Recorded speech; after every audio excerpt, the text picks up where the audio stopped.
अच्छा। अच्छा, 2 चीज़ें हैं। एक तो ये कि जब मैं जो अभी जो मैं आपको प्रेज़ेंटेशन दे रहा हूँ, किस वजह से दे रहा हूँ। एक तो ये कि जब मैं अब्रॉड मूव किया तो वहाँ पर मैंने एक पेरेंटिंग से रिलेटेड कुछ डिफरेंट पर्सपेक्टिव देखे, जो कि हमारे कल्चर से काफ़ी डिफरेंट थे। और इन सेल्फ के वो खुद बुरे नहीं थे, वो जो पेरेंटिंग टैक्टिक्स थी वो बुरी नहीं थी, और बल्कि उसके काफ़ी मस्बत फ़वाइद भी थे।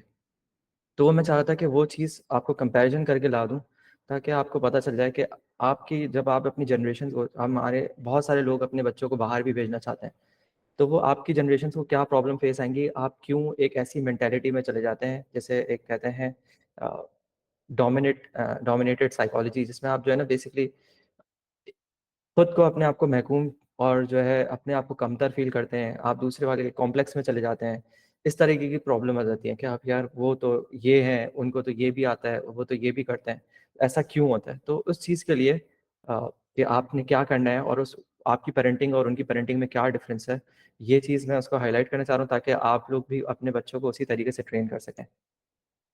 अच्छा, ये आपने में से अक्सर, हम में से जितने भी पेरेंट्स होते हैं, वो जो फर्स्ट इंस्टेंस होता है हमारे, हम क्या करते हैं उनके साथ, जब हमारे पास कोई भी थोड़े से पैसे जमा होते हैं, या पैसे उनकी बर्थडेज़ पे मिलते हैं या कुछ होता है, तो हम उनके लिए उनके पसंद की चीज़ें ला देते हैं, स्टफ़ टॉयज़ ला देते हैं, और ऐसे सॉफ्ट टॉयज़ ला देते हैं जो कि उनके खेलने के लिए तो सही है, लेकिन वो सिर्फ़ एक नशो-नुमा की चीज़ बने रहते हैं। वहाँ पर ये थोड़ा-सा पैटर्न डिफरेंट है। वहाँ पर जब किसी को, बच्चे की कोई ट्रेनिंग करनी होती है, या बच्चे को जब आप ब्रिंगिंग कर रहे होते हैं, तो उसके लिए जब उसको एक तो गवर्नमेंट की तरफ से पैसे मिलते हैं, तो जो वो पैसे होते हैं वो इस तरीके से सर्व करते हैं कि उनको अलग-अलग कोर्सेज़ में एनरोल किया जाता है। बच्चों को स्किल डेवलपमेंट की कोर्सेज़ में, उनको फुटबॉल ट्रेनिंग में, उनकी एक-एक चीज़ जो कि उनकी सारी ज़िंदगी की स्किल बन जाए, वो चीज़ें सिखाई जाती हैं। ना कि इस तरह की चीज़ों में पैसे खर्च किए जाते हैं, जो कि बस वो एक क्या कहते हैं, खेलने के बाद, और उसके बाद उससे बच्चे ने कुछ हासिल नहीं किया, बस थोड़ी देर खेला और उसके बाद उस खिलौने से भी वो बोर हो जाता है। जबकि अगर आप उसके अंदर कोई इस तरह का मशाला दाखिल कर देंगे उसकी ज़िंदगी में, जो कि उसके लिए देरपा हो, जैसे कि उस वहाँ पे फ़िशिंग सिखाई जाती है, उसका बाकायदा लाइसेंस होता है। स्विमिंग सिखाई जाती है, उसका लाइसेंस होता है, डीप डाइविंग उसका लाइसेंस होता है। मतलब अगर आप खुद से किट खरीद के डीप डाइविंग करने चले जाएँ, तो आपको कभी भी नहीं करने देंगे, बल्कि आपको जुर्माना कर देंगे। तो उसकी पूरी ट्रेनिंग होती है। उस ट्रेनिंग को अडॉप्ट करना, उसको सीखना, और उसके बाद फिर आप, जब आप ये काम करते हैं, तो फिर आपको पता भी होता है कि कितना फ़ायदा होता है। और बच्चे को देखें, हम में से कितने लोग कराची में रहते हैं, समंदर के पास रहते हैं, और अक्सर बच्चों को सुना है कि उनको स्विमिंग नहीं आती। ये बड़ी हैरानी की बात है कि आप एक इतनी रिसोर्सफुल जगह पे रहते हुए, और शर्म की भी बात है कि इतनी रिसोर्सफुल जगह पे रहते हुए हम उसको यूटिलाइज़ नहीं करते। हमारे बच्चे उस तरीके से नहीं तैरते, जिस तरीके से उनको तैरना आना चाहिए, या बाकी दुनिया में समंदर के किनारे वाले लोग जिस तरह तैरते हैं। तो ये इस तरीके की चीज़ें हैं जो हम मिस करते हैं। अच्छा, कुछ चीज़ें हैं जो मैं बताना चाह रहा था कि उनकी हैबिट्स किस तरीके हैं। एक दफ़ा मेरी प्लेग्राउंड में मैं और मेरी बेटी के साथ हम लोग खेल रहे थे।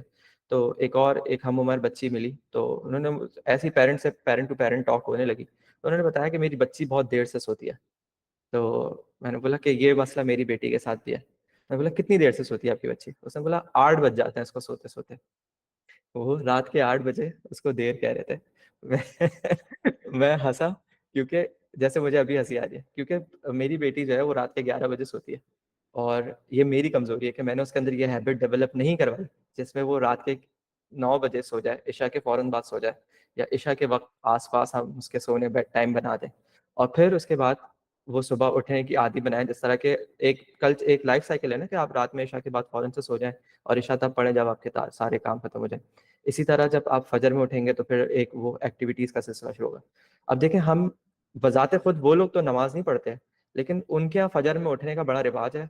स्कूल जाने से पहले बच्चे को मैंने भागते हुए देखा है, कि वो लोग भागने के लिए निकलते हैं। बच्चे सुबह-सुबह पेरेंट्स के साथ रनिंग और जॉगिंग जैसी एक्टिविटीज़ में पार्टिसिपेट करते हैं, और साइक्लिंग कर रहे होते हैं। अक्सर स्कूल जाने से पहले, ये सब मैं सुबह 6 बजे की वारदात बता रहा हूँ, और सुबह 6 बजे इतनी ठंड होती है कि कंबल से निकलने का दिल नहीं करता।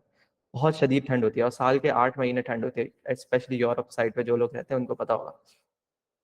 तो उसके बावजूद उनकी ये आदत होती है। अच्छा, फिर मैंने ये ख़्याल किया कि शायद इनका इतना मौसम अच्छा है, इनको वार्म होना अच्छा लगता होगा।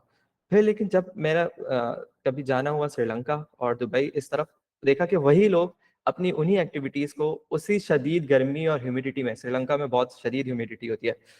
उस ह्यूमिडिटी में उसके बावजूद वही एक्टिविटीज़ परफ़ॉर्म कर रहे हैं, उसी तरीके से इवन ट्रैवल करने भी आए हुए हैं, तो भी वो एक्सरसाइज़ का एलिमेंट उनके ट्रैवलिंग रूटीन के अंदर है कि भाई इस आवर और या इस 20 मिनट्स, इस 30 मिनट्स हम एक्सरसाइज़ करेंगे। वो चीज़ हमारे पास से मिसिंग है। हम फिर उसके बाद है ईटिंग हैबिट्स। जब हम खाना लेके जाते हैं पार्क में, तो उनके यहाँ होता है कि जब भी आपको कोई चीज़ देंगे आपके बच्चे को, तो पहले आपके पेरेंट्स से पूछेंगे कि क्या हम ये उसको दे सकते हैं? और से वो घर से कोई ब्राउनी बना के लेकर आएँ या केक बना के लेकर आएँ। वो पूछेंगे बच्चे को कोई एलर्जी तो नहीं है? फिर ये हेल्दी चीज़ है कि नहीं है? आपके बच्चे को इससे कोई मसला तो नहीं है? क्या आप इसको ये देना चाहते हैं या नहीं देना चाहते? और से एप्पल भी अगर कटे हुए भी हो ना, उसके बावजूद आप परमिशन लेते हैं, उसके बाद आप देते हैं। और हम क्या करते हैं पाकिस्तान में, हमने जो ओरियो के बिस्किट निकाले और खराब से चिप्स क्रीम वाले और ये इस तरह की चीज़ें जमा करी और चलो बच्चों अब पार्क लेके चलते हैं। आपने उसके साथ क्या किया, एक बैड ईटिंग हैबिट आपने उसके साथ अटैच कर दी। बजाय इसके कि आप घर में कोई चीज़ बनाते हैं, पहले की औरतें बनाती भी थीं, नमक पारे घर में बन जाते थे, चिप्स बिस्किट बन जाते थे, थोड़े-थोड़े चीज़ें ऐसी बन जाती थी, सैंडविचेज़ बना के घर से लेके जाते थे। वो चीज़ें आहिस्ता-आहिस्ता खत्म होती जा रही हैं। और मैंने देखा है कि जहाँ वो रिस्टोर्ड है, जहाँ पे वो अभी भी वो चीज़ मौजूद है, तो वहाँ पे कितनी डिफरेंट किस्म की हैबिट्स हैं। अच्छा, फिर एक और चीज़ आती है। जी, ज़राक बहुत शुक्रिया, अच्छा लगा कि कुछ लोगों में अभी भी ये कल्चर मौजूद है। फिर उसके बाद वहाँ पे स्कूलिंग जो है ना, वो 8 घंटे की है। वैसे तो स्कूलिंग जो लोग वहाँ पर हैं, वो 4 घंटे की ही है। लेकिन जो है इन टोटल जो स्कूलिंग है, अगर आप चाहें, अगर आपका बच्चा एक्सेल कर रहा होता है फिज़िकली, तो वो फिर उसके लिए ट्रेनिंग कोर्सेज़ बनाते हैं कि मज़ीद आप इस चीज़ में भी एक्सेल करें। अगर आप उसके बाद स्कूल के बाद 2 बजे के बाद आप फुटबॉल खेलने लग जाएँ या आप 2 बजे के बाद आप किसी और चीज़ में काम करने लग जाएँ। तो बच्चों को आपकी बेस्ड ऑन कि बच्चे का क्या इंटरेस्ट है और क्या उनकी नीड है, क्या वो करना चाहते हैं। वो डांस क्लास जॉइन करना चाहें, वो जिम क्लास जॉइन करना चाहें, वो बास्केटबॉल खेलना चाहें, वो फुटबॉल खेलना चाहें। और फुटबॉल की भी ट्रेनिंग इतनी खतरनाक होती है, मैं आम ट्रेनिंग नहीं होती, मैंने ऐसा लग रहा था कि जैसे कोई प्रोफेशनल प्लेयर्स को ट्रेनिंग हो रही है। मैंने खुद देखी है वो आँखों से ट्रेनिंग और एक-एक चीज़, एक-एक पास, एक-एक बॉल की ड्रिबलिंग स्पेसिफिकली एक-एक बच्चे को 100-100 दफ़ा दोहराई जा रही थी और बॉल्स ही बॉल्स पूरे प्लेग्राउंड में और बच्चे भागे जा रहे हैं और एक ही एक्टिविटी किए जा रहे हैं। और वो लाल हुए हुए हैं, पसीने से तर हुए हुए हैं और ठंडा मौसम था, हम लोग जो है जैकेट्स पहने हुए थे और उसके बावजूद वो पसीने से तर होके वो लाल हो रहे थे, क्योंकि उनके सामने ऐसी चीज़ें हो रही थी और ज़ाहिर-सी बात है वो ट्रेनिंग का हिस्सा था। मैंने ये देखा कि जब हम डॉल्मेन मॉल में मेरा जाना हुआ, जब स्पेशली जब मैं जर्मनी से वापस आया तो अचानक से मैंने देखा कि अच्छे खासे 8 साल के बच्चे को जो प्रैम होता है ना बच्चों का, छोटे बच्चों का प्रैम होता है, उसमें बिठा के उसको घुमा रहे हैं। मुझे एकदम से हिट बैक हुआ कि जर्मनी में ये बड़ी आम आदत है कि वीकेंड्स पे बच्चों को पहाड़ लेके जाते हैं, वहाँ पे उनको चढ़ाते हैं, बच्चे पेरेंट्स साथ चढ़ते हैं और उसको पेरेंट्स को साथ-साथ चढ़ते हैं, वो फिर उसके बच्चे उसमें अपनी एबिलिटी भी बनाते हैं, उनकी एजिलिटी होती है, वो स्टैमिना इम्प्रूव होता है, उनकी रनिंग कैपेबिलिटीज़ बढ़ती हैं और एक बड़ी फन एक्टिविटी होती है, पहाड़ चढ़ना बहुत ही अकम्प्लिशिंग टास्क है। तो हमारा बरअक्स उसके क्या है, हम वीकेंड पे हलवा पूरी लेकर आ जाएँगे, वीकेंड पे बच्चों को टीवी लगा के बैठ जाएँगे, चलो बेटा आज तुम ये देख लो, वो देख लो। हमारी कोई ऐसी एक्टिविटी नहीं है, हम बच्चों के साथ वो इस तरह की एक्टिविटी डेवलप नहीं करते। फिर हम ये शिकायत भी करते हैं कि बच्चों का हमारे साथ रिलेशन नहीं है, बच्चे बदतमीज़ हो रहे हैं। आपने असल में उनके साथ एक कॉमन कोई ग्राउंड पैदा नहीं किया। आपने उनके साथ कोई इस तरह का रिलेशन नहीं बनाया, जिससे वो आपके साथ ऐसे करें। फिर आपने अपनी एक्टिविटीज़ का पार्टनर भी नहीं बनाया। जैसे कि अभी सिस्टर मुनीरा ने भी डिस्कस किया था कि आप अपने साथ जहाँ भी जाएँ, उनको लेके जाएँ। तो ये पूरी कम्युनिटीज़ होती हैं। मैं सुबह-सुबह जाता था जब मैं बसेस में चढ़ता था, तो ज़्यादातर कम्यूट जो होती है वो बसेस के थ्रू होती है और ट्रेन्स के थ्रू होती है। तो वो जो बसेस और यूरोप में सुबह-सुबह बच्चे और ब पेरेंट्स जो हैं वो कैंपिंग के बैग्स लेके बड़े-बड़े कैंपिंग के बैग्स लेके और साथ जा रहे होते थे। अपने साथ एक स्टोव होता था, उनके साथ एक जो है खाने पकाने के इक्विपमेंट्स होते थे और वो जा रहे होते थे कैंपिंग पे, स्पेशली ऑन द वीकेंड्स। और फिर वो 2 दिन बाद एक्टिविटी करके वो वापस आते थे और ये डेली रूटीन था। ऐसा नहीं था कि मैं देखता था कि कोई एक सीज़न आया है उसमें ये कर रहे हैं, बल्कि हर वीकेंड में दिखता था कि अक्सर लोग जो हैं वो कैंपिंग के लिए जा रहे हैं। और फिर मैं इस चीज़ का शिकवा भी करता था घर आके कि यार ये चीज़ हमारे पास बहुत लैकिंग है। हम उस तरीके से काम नहीं कर पा रहे। क्योंकि एक 2 वजह है। एक तो ये कि खुद अगर बच्चे ना भी हों, तो ये मियाँ-बीवी मिलके भी ये काम नहीं करते। मियाँ-बीवी मिलके भी उस एक्सप्लोरेशन को नहीं करते, क्योंकि हम मियाँ एज़ अ हस्बैंड हम इतने फिज़िकली फिट नहीं है, ना हमारी इस तरीके की एक्टिविटीज़ है, हमारे दोस्तें और हमारे जो शुगल हैं, वो जो है वो चाय के कप पे बैठी हुई हैं कि हम होटल में रात गुज़ार देंगे। लेकिन हम रात जाग के सफ़र करके किसी पहाड़ पे पहुँच के वहाँ पे कैंप लगा के और एक लाइफ सेविंग स्किल्स जो है, वो जो है नहीं, नहीं, नहीं, इसका सेफ्टी से कोई लेना-देना नहीं है। यही काम जब वो पाकिस्तान आते हैं ना, वो भी यही यहाँ पे भी वही कर रहे होते हैं। तो वो ये सेफ्टी से कोई लेना-देना नहीं है। नॉर्दर्न एरियाज़ और इस तरह के जैसे एरियाज़ हैं, वो काफ़ी सेफ हैं। उसके अलावा जब आप एक एज़ अ कम्युनिटी करेंगे, तो फिर स्पेशली और भी लोग जब जॉइन करेंगे, मतलब अगर आप कैंपिंग नहीं कर सकते, तो आप एक साथ एक अपने हम ख़याल लोगों को मिलाएँ और ग्लैम्पिंग कर लें। सब एक मुनज़्ज़म तरीके से पहले से कोई टेंट सेटअप कर दे, वहाँ पे खाने का सेटअप लगा दें और फिर उसके बाद आप करें। लेकिन एटलीस्ट नेचर का एक्सपीरियंस तो दें। हम वो चीज़ ही मिस आउट कर रहे हैं टोटल। जी, बिल्कुल, हम बिल्कुल सुस्त हो चुके हैं इस हवाले से।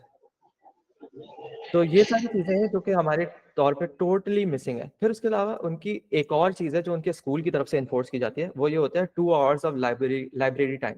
वो बच्चे को एक कार्ड देते हैं, वो बच्चा लाइब्रेरी में जाता है, वो चेक इन होता है। उस वक़्त उस बच्चे से सारी मराहतें, उसके मोबाइल फ़ोन्स और ये सब ले लिए जाते हैं और फिर बाकी सब क्या रह जाता है उसके पास? सिर्फ़ किताबें। अब उस किताबों को वो पढ़े या ना पढ़े, 2 घंटे उसने लाइब्रेरी में गुज़ारने हैं। फिर एंड हल क्या होता है, बच्चा मज़े होके कोई भी किताब, जो कोई रंग-बिरंग की किताब, कोई ना कुछ उठा लेता है, कुछ ना कुछ सीख लेता है। वो 2 घंटे उसने गुज़ारने ही गुज़ारने हैं लाइब्रेरी में। और ये हफ़्ते के तकरीबन 4 घंटे या 5 घंटे के हिसाब से जर्मनी में असाइन किए जाते हैं कि आपने हफ़्ते में 5 घंटे लाइब्रेरी में गुज़ारने हैं। इससे क्या होता है, आपके बच्चे की जब जब वो लाइब्रेरी में नहीं भी होते ना, मैंने अक्सर लोगों को देखा कि वो लाइब्रेरी में नहीं भी होते थे, तो भी वो ट्रेन्स में सफ़र करते वक़्त सबके हाथ में बुक्स होती थी। हम जब सफ़र करते हैं कहीं पे भी, तो जो ड्राइव कर रहा होता है, वो ड्राइव कर रहा होता है और बाकी सबके हाथ में मोबाइल होता है। तो वहाँ पे उसके डिफरेंट होता था कि वो अपनी बुक्स पढ़ रहे हैं, वो अपनी चीज़ों में मशगूल हैं। तो ये बहुत ही बड़ा डिफरेंस है। अभी कुछ दिन पहले हमारी जब फ़लस्तीन का मसला हुआ और हम बात कर रहे थे कि हम क्या उनको उनके पास इतनी टेक्नोलॉजी है, ये है, हम कैसे हराएँगे और हम क्या है। मैंने बोला भाई वो उनको आपकी टेक्नोलॉजी से कोई अगर सारी टेक्नोलॉजी आज खत्म हो जाए और तेल आज दुनिया से खत्म हो जाए और वो हाथ हाथ से हैंड टू हैंड लड़ाई हो, आप नहीं मार सकते उनको। क्यों नहीं मार सकते? क्योंकि आप इतने सुस्त हैं, आप इतने फिज़िकली और मेंटली अनअवेलेबल हैं टू योर चाइल्ड अ, जिसकी वजह से ये जो जो आप एक्सपेक्ट कर रहे हैं कि ये आउटकम होना चाहिए, वो आउटकम नहीं आएगा। ये पूरी मेहनत होती है, इसकी पूरी आपकी एक लाइफ़स्टाइल होता है जो आपने अडॉप्ट करना है। अगर आपने वो लाइफ़स्टाइल अडॉप्ट नहीं किया, अगर आपके इस वक़्त आप एज़ अ मदर मौजूद हैं, तो आप अपने जो हस्बैंड है उनको ये बात बताएँ और अगर आप एज़ अ हस्बैंड मौजूद हैं, तो आप अपनी वाइफ़ को ये बताएँ कि भाई आपने भी फिट होना है। मैंने एक ऐसी खातून को देखा 40-45 साल की थी और वो अपने 6 महीने के बच्चे को गोद में लेके और भाग रही थी और बोल रही थी अभी हम यहाँ जा रहे हैं। मैं हैरान हो गया उनको देख के, पहले तो मुझे देख के यकीन नहीं आया कि वो 40 साल की हैं। फिर मुझे ये यकीन नहीं आया कि उनके हाथ में इतना होता है और इतनी फिट है। वो इतनी फिट थी कि मैं अपने आप को शर्मिंदगी से देख रहा था कि मैंने बोला हमने ये क्या कर दिया? तो लेकिन ये चीज़ जो है ना, जब हमें किसी कौम को ओवरकम करना है ना, उसके लिए हमें उसकी आदत जो अच्छी आदत है ना, वो अपनानी पड़ेंगी। सही है, आप जाएँगे आपके भी बच्चे जाएँगे तो आप एक कॉम्प्लेक्स का शिकार हो जाएँगे कि नहीं यार I can not compete with them. ये तो इतनी ज़बरदस्त वो लैंग्वेजेस सिखाते हैं, ट्रैवल करना तो कोई अपने अपने इलाके के स्कूल कॉलेज में तो पढ़ता ही नहीं है। हमेशा दूसरे मुल्क जाता है पढ़ने के लिए। फिर अपने रीजन के बराबर की 2 लैंग्वेजेस उनको ज़रूर आती है। स्पेशली अगर वो जर्मनी में है तो वो स्पेनिश ज़रूर सीख लेते हैं और फ्रेंच ज़रूर सीख लेते हैं। अगर वो करीब है उसके साउदर्न साइड ऑफ जर्मनी है तो वो ऑस्ट्रियन, डच वगैरह सीख लेते हैं। डिपेंड्स ऑन कि वो किस तरफ रह रहे हैं। तो हम देखें लैंग्वेज हमारा कितना बड़ा बैरियर है। हमें उर्दू के अलावा इंग्लिश सिखा देते हैं बड़ी मुश्किल से, जबकि हमारे आस-पास का कोई भी मुल्क उर्दू नहीं बोलता। जबकि वो लोग किस तरह सिखा रहे हैं कि भाई आस-पास के मुल्क उनके जो बोलते हैं वो ही ज़ुबान वो अपने बच्चों को सिखाते हैं। तो हम क्या कर रहे हैं और वो क्या कर रहे हैं। फिर हम रिलिजन से भी अपने अटैच नहीं कर रहे। हम अरबी नहीं सिखा रहे। अरबी इतनी ग्लोबली एक्सेप्टेड ज़बान है। आप यूरोप में भी जाएँगे और अक्सर आप दुकान में घुसेंगे वहाँ पे आपको अरब के लोग मिल जाएँगे। अगर आपको अरबी आती होगी ना तो इट्स अ मतलब आपके बच्चे के लिए तो आपने उसके लिए आधी दुनिया खोल दी है। लेकिन हम क्या है कि हमने इंग्लिश सिखा के रख दी। वो दौर खत्म हो गया जब अंग्रेज़ों की हुकूमत होती थी और इंग्लिश बड़ी डोमिनेंट लैंग्वेज थी। अभी भी ज़रूरी है, सिर्फ़ आपकी इन्फॉर्मेशन ट्रांसफरेबिलिटी के लिए। लेकिन जो अरबी से सीखने से आपके जो डोर्स खुलेंगे, जो विज़डम्स खुलेंगी आपके बच्चे के लिए, आप उसका जो है ना अंदाज़ा नहीं कर सकते। और आने वाली जो जितनी भी पॉलिटिकल मूवमेंट है, वो इस तरफ आ रही है। आप देख रहे होंगे कि अब डॉलर, पेट्रो डॉलर भी खत्म हो गया है और इस तरह की चीज़ें भी खत्म हो चुकी हैं। तो आहिस्ता-आहिस्ता वेस्टर्न सिविलाइज़ेशन से मिडल ईस्ट की तरफ हब बन रहा है और इसको प्लीज़ अपने बच्चों के लिए एड्रेस करें कि इस लैंग्वेजेस के बैरियर को खत्म करें। अच्छा, एक और चीज़ मुझे बतानी थी। हाँ, ये बिल्कुल स्टेटस का इश्यू है कि आप जो है ना वो जो अरब जो अमीर बच्चे हैं उनको इंग्लिश सिखा दी है इस वजह से ज़रूरी है कि हम भी अपने बच्चों को इंग्लिश सिखाएँ ताकि हमारे बच्चे अच्छा एक और चीज़ वहाँ पे बड़ी इंटरेस्टिंग हुई है। उन्होंने रिक्वेस्ट करी है वहाँ के मिनिस्टर से कि स्कूल्स में बच्चों को मिलिट्री ट्रेनिंग दी जाए। हमारे ऑन द कॉन्ट्ररी आप अपने बच्चे को चाह कर भी मिलिट्री ट्रेनिंग नहीं दे सकते। मिलिट्री ट्रेनिंग का मतलब ये नहीं कि आप उसको सिर्फ गन्स चलाना सिखाएं, बल्कि गन्स सेफ्टीज होती हैं। उसकी आपने गन्स को हैंडल किस तरह करना है, आपने उसको लॉक किस तरह करना है, आपने उसकी फिजिकली अपने आप को क्लाइंब अप किस तरह करना है, आपने फायर अगर हो तो आप उसके थ्रू कैसे जाएंगे, डोर्स हो तो किस तरीके से जाएंगे, सेल्फ डिफेंस। हाँ, इस तरह की चीजें हमारी टास्क से बिल्कुल अलग है और अपने पेरेंट्स को अपने तौर पे ये करवाना पड़ता है। और क्योंकि पेरेंट्स की खुद की भी कोई वो नहीं रहती थी। हाँ, जूडो मैंने देखा है, बहुत आम तौर पे वहाँ पे लोग जूडो कर रहे होते थे और फिजिकली फिट। और उसके बाद होता है ब्रेनलेस रनिंग, भी उनकी बड़ी कॉमन वो है कि वो सुबह उठते हैं, वो बोलते हैं हम कुछ सोचते ही नहीं है कि हमें क्या करना है नेक्स्ट टाइम। वो सिर्फ जूते पहनते हैं और वो भागना शुरू कर देते हैं, और जब तक वो 1 घंटे भाग ना ले तब तक वो वापस नहीं आते। तो और हद ये है कि मैंने 70 साल की खातून को बड़ी आराम से 5 किलोमीटर वॉक करते हुए देखा। और मैं खुद भी सुबह जाता था, मैं कॉपी करने की कोशिश करता था, लेकिन मेरे अंदर वो स्टेमिना, वो एबिलिटी नहीं थी ऑफ कोर्स, लेकिन एटलीस्ट मैं अडॉप्ट करने की कोशिश कर रहा था। तो ये चीजें आपके अंदर नहीं होंगी, लेकिन आप जब ये अडॉप्ट करेंगे ना, अपने बच्चों को ये दे देंगे, ये इस तरह की आदत दे देंगे ना, वो सारी जिंदगी आपका एहसानमंद रहेगा। क्योंकि वो जो सेहतमंद बच्चे होंगे वो आपका भी ख्याल रख सकेंगे, आने वाली जनरेशन का भी ख्याल रख सकेंगे, और एक उम्मत का जो है एक जो है ना मजबूत फर्द बन सकेंगे। अभी बहुत कमजोर मर्द हमारे पास बहुत सारे हैं, हमने देख लिया कि क्या हालात चल रहे हैं और हमारे करने वाले लोग क्या है। तो हमने वो एक्टिविटीज ही नहीं दी हुई अपने बच्चों को जो इक्विप करें विल्डरनेस से, अपने थॉट से किस तरह। हम ना हम उनको किताबों से इक्विप कर रहे हैं, ना हम उनको किसी जंगल में डाल रहे हैं, ना हम उसको किसी ट्रेनिंग में डाल रहे हैं। हमने क्या कर दिया, जब हमारे पास पैसा आते हैं बच्चे के लिए बेहतरीन खिलौना खरीदा, एक ऐसी साइकिल खरीदी जो खुद से चलती हो, एक ऐसा टॉय खरीद लिया जो सेल डालने से चलता है, और अपने बच्चे को इनक्लोज कर दिया उस बंद कमरे के अंदर, एक अंधेरे कमरे के अंदर हमने अपने बच्चे को डाल दिया। और उसके बाद वो जब बच्चा बड़ा हो जाता है तो वो फिर उससे दूसरे आसपास के सोशल सर्कल को मसले शुरू हो जाते हैं, जो कि आप खुद देखते होंगे। अक्सर लोग आप कंप्लेन भी कर रहे होते हैं कि भाई इससे हमें ये कंप्लेन है, ये नहीं करता, इसको ये नहीं आता, इसको ये नहीं सिखाया। क्यों नहीं आता? एक एज अ मैन हमारे बच्चों को प्लम्बिंग क्यों नहीं आती, या वो चीजें रिपेयर करना क्यों नहीं आती? पहले के पेरेंट्स तो सिखाते थे कि बेटा बल्ब इस तरह फिक्स करते हैं, बेटा फैन इस तरह अटैच करते हैं, ये स्विचेस इस तरह चेंज करते हैं। तो अब वो चीज नहीं, हमारे बच्चे को तो ये लग जाएगा, करंट लग जाएगा तो मर जाएगा। भाई आप चप्पल पहना दें लेकिन करंट लगवा दें, कोई मसला नहीं है।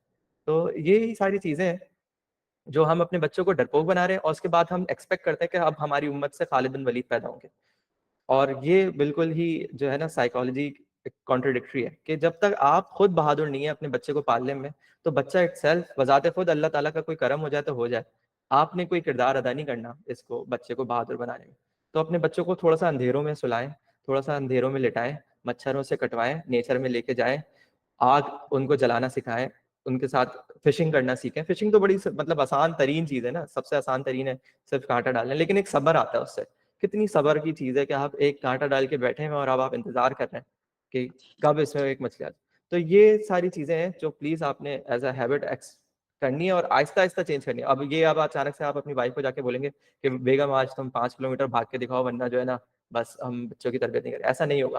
पहले 500 मीटर से शुरू होगा और वॉक करते हुए जाएंगे, और 500 मीटर वॉक करने के बाद फिर आहिस्ता आहिस्ता वो 1 किलोमीटर होगा, फिर 2 किलोमीटर होगा, फिर वो आसान लगने लगेगा, फिर आप आहिस्ता आहिस्ता जॉगिंग करेंगे और फिर रनिंग करेंगे। तो ये सारी चीजें हैं। फिर उसके लिए शूज भी लेने होंगे, ऐसा नहीं कि वो पेशावरी चप्पल पहन के आप भाग रहे हैं, आपके पैरों की ऐसी तैसी हो जाएगी। तो ये सारी चीजें हैं जो आपने करनी है, और अपने बच्चों के लिटरली, और अपने बच्चों को इक्विप करना है ना, अगर आपने वाकई में उसकी हेल्प करनी है तो आप उन सब चीजों से हेल्प करें जो उसके लिए एक्टिविटीज हो, जो फिजिकल एक्टिविटीज हो। आप उसको फिशिंग रॉड खरीद के दे दें, आप उसको तीर कमान खरीद के दे दें, आप ऐसी चीज खरीद के दे दें जिसको वो लेके बैठ ना सके, जिसको वो अपने घर में बैठ के एंजॉय ना कर सके, जो वाईफाई से कनेक्ट होती हो। आप उसको ऐसी चीज देंगे जिसके पीछे उसको भागे, जिसके पीछे उसको कुछ ना कुछ करना पड़ेगा। फिशिंग रॉड दे देंगे तो बच्चे ने अब वो तालाब में तो नहीं डालना, ऐसे एक अपनी स्विमिंग अपनी बाल्टी में तो नहीं डालेगा, वो हमेशा उसके लिए बोलेगा बाबा मुझे आप स्विमिंग पूल लेके चले, या आप किसी ऐसे तालाब लेके चले जहाँ पे मैं सुभान अल्लाह। फिशिंग करूँ, प्रिटेंड करें। जी। मैं आपकी बात काट तो सॉरी काट रही हूँ, लेकिन मुझे याद आ रहा था कि असल में ना जो असल बात सोचने वाली ये है कि हमारी जनरेशन के बच्चों का नाम है अल्फा जनरेशन बच्चे। ये जनरेशन है अल्फा जनरेशन, जो हमने बहुत ओल्ड एज में सीखा है ना, हमारे बच्चे ऑलरेडी जानते हैं। तो उनको हमें एंगेज और एक्टिव रखने के लिए जो एक्टिविटीज़ है ना, वो out of the way, out of the box ही सोचनी पड़ेंगी। यही है जो आप सब कह रहे हैं कि अपने जब अल्फा जनरेशन बच्चे हैं, ये हमारे भी उस्ताद हैं। और तो देखें इनके लिए नहीं, नहीं, एक्टिविटीज़ जो लेकिन ढूँढें। लेकिन मसला ये है कि उनके अंदर सर्वाइवल इंस्टिंक्ट नहीं है। मतलब अगर आप देखें, हम फर्स्ट हाँ, जनरेशन है बिल्कुल, आप बिल्कुल जिसको ठीक कह रहे हैं। बिल्कुल, सर्वाइवल इंस्टिंक्ट खत्म है, बस डेयरिंग है लेकिन कहीं कहीं कूद के कुछ नुकसान कर सकते हैं इफ नॉट ट्रेन्ड हुँ, प्रॉपर्ली। Exactly, exactly. देखिए, आप हम फर्स्ट जनरेशन है जिसको अपना फूड उगाना नहीं आता, जिसको पता नहीं होता कि कौन से फल और कौन से सब्जियाँ किस सीज़न की होती हैं और कब लगाई जाती हैं, कब काश्त की जाती हैं।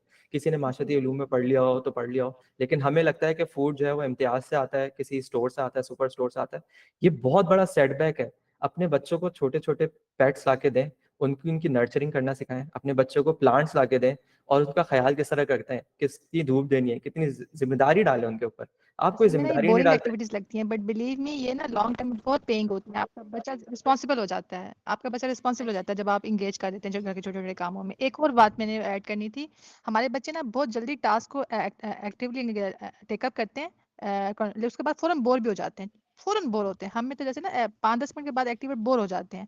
तो उनका जो फ़ोकस ड्यूरेशन है ना आजकल के अल्फा जनरेशन बच्चों का वो बहुत लिमिटेड हो गया गोल्डफ़िश है। असल में गोल्डफ़िश ये इसको बहुत कहते हैं गोल्डफ़िश अटेंशन जी, पीरियड। ये बहुत बड़ा मसला हो गया। हमारे बच्चे हर 5 मिनट बाद कहते हैं नई एक्टिविटी ला के दो क्योंकि हम खिलौनों पे खिलौने, मोबाइल पे मोबाइल, तो ना उनको जैसे ना पीस में Sister लाएँ कि एक Misbah, sorry, I'm cutting both of you off because I think आप दोनों मुझे ये बताएं कि आपने अपने बच्चों के साथ ये एक्सपीरियंस किया है because you know we ji, can theoretically say things लेकिन जब हम अपने बच्चों के साथ काम करते हैं ना फिर हमें पता चलता है हम इधर बैठ के प्रॉब्लम्स ढूंढ सकते हैं लेकिन हमें रियल प्रॉब्लम्स का रियल वर्ल्ड एविडेंस से पता चलेगा you अच्छा, know मैं personally it's good to hear your voice again जज़ाकल्लाह सिस्टर। खैर अस्सलाम वालेकुम अ, to everyone वालेकुम अस्सलाम।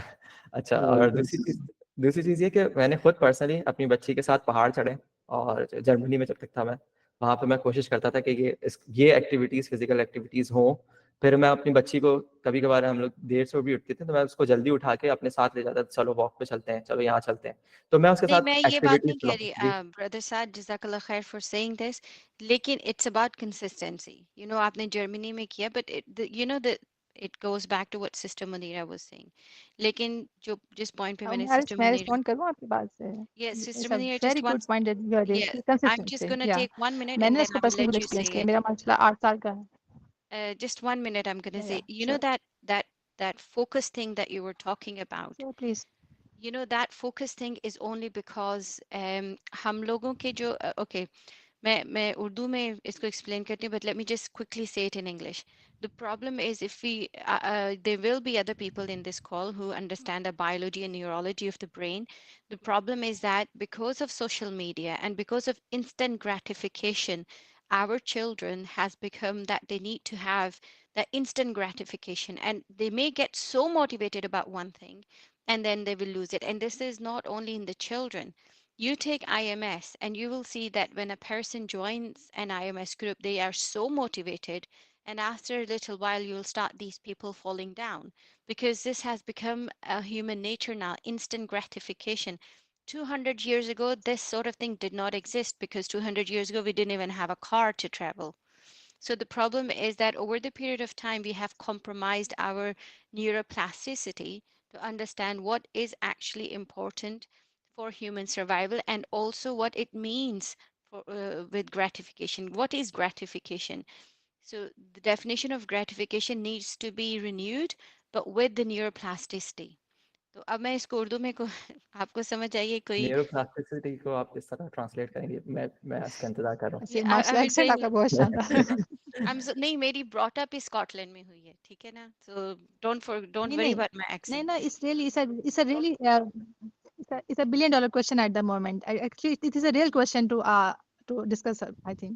Yeah. तो अब आपको मैंने बता दिया अब आप उसको बताएं कि क्या इसको उर्दू में बताएं बाकी सबको आपका अगर नाम अच्छा। उम्मे हारिस रखी है उम्मे वो कहते हैं पंजाबी में कहते हैं जेड़ा बोले वही कुंडा खोले। So please if you can. अच्छा चले मैं कोशिश करती हूँ करेक्ट मी देखिए ये मेरे पास लैंग्वेज का प्रॉब्लम नहीं है उर्दू में बोल लेती हूँ लेकिन वो जो जब एकेडमिकली चीज़ों को ट्रांसलेट करना था वहां पे I mess up so but I can try आप मैं हमसे ये अच्छा बात बोल रही हैं बिलीव मी। या वी वांट टू अच्छा लिसन यू। या अच्छा sure. Thank you so much ये जो चीज़ मैं कह रही थी वो ये थी कि जब हमारे न्यूरॉन्स डेवलप हो रहे होते हैं ब्रेन में बच्चे के न्यूरॉन जो हैं 8 साल की उम्र तक आपके बेसिक न्यूरॉन्स डेवलप हो चुके होते हैं आपके बच्चे के ठीक है अब उस टाइम पे आपका बच्चा आपको ऑब्जर्व कर रहा होता है एज अ स्पंज, और दुनिया को भी ऑब्जर्व कर रहा होता है कि भाई लाइफ क्या है। और अगर आपने अपने बच्चे को, और मैंने ये गलती की थी अपने बेटे के साथ इनिशियली, आई वाज मैंने अपने पीएचडी के थीसिस लिखे थे, and before I graduated my son was in my graduation. तो यानी कि उस वक्त मैंने इस चीज़ को बहुत ज़्यादा नहीं सोचा था। अपनी बेटी के साथ मैंने ये गलती नहीं की। मेरी बेटी 4 साल की है, मेरा बेटा 7 साल का है। तो फर्स्ट चाइल्ड से मैंने लर्न किया कि that was the wrong thing to do. जैसे मैंने अपने आप को ना बड़ा अच्छा मदर समझा कि मैं उसको टीवी पे लगा के दे रही हूँ, लेकिन वो यूट्यूब पे मैं लिखती होती थी कुरानिक कार्टून्स, तो वो पीछे कुरान लगा होता था, तो आगे कार्टून्स चल रहे होते थे, तो मैं उसको वो लगा देती थी कि थोड़ी देर एंगेज रहे। और I use to do other things. इसी तरह से कभी फिर उधर से टीवी से हाथ में उसके फ़ोन सामने रख देना, उसने उठा लेना। तो और फिर ऐसी तरह से जब वो थोड़ा सा बड़ा हुआ, उसने कजन्स के साथ गेम्स खेल लेनी। तो अब मैंने नोटिस किया ही वांट्स एवरीथिंग क्विकली, और वो बहुत पैशनेट होता है किसी चीज़ को लेके, और फिर वो एकदम से उसका पैशन जो है ना ख़त्म हो जाता है। अभी वो स्केट बोर्डिंग करना चाह रहा है, फुटबॉल खेलना चाह रहा है, बास्केटबॉल खेलना चाह रहा है, स्विमिंग पे जाता है। तो मेरे घर में टीवी कट डाउन है कम्प्लीटली, अब नहीं है। मैंने सिटिंग रूम से टीवी भी उठा दी है, लेकिन उसकी वो जो इंस्टेंट पहली न्यूरोलॉजिकल डेवलपमेंट हो चुकी है, अब मैंने उसको दोबारा से रीडेवलप करना है। तो neuroplasticity is neuro I don't know how to translate it, लेकिन वो हमारे जो ब्रेन में हम जो भी कुछ करते हैं ना, हमारे ब्रेन में उसी तरह से न्यूरॉन्स और मेमोरीज बनती हैं।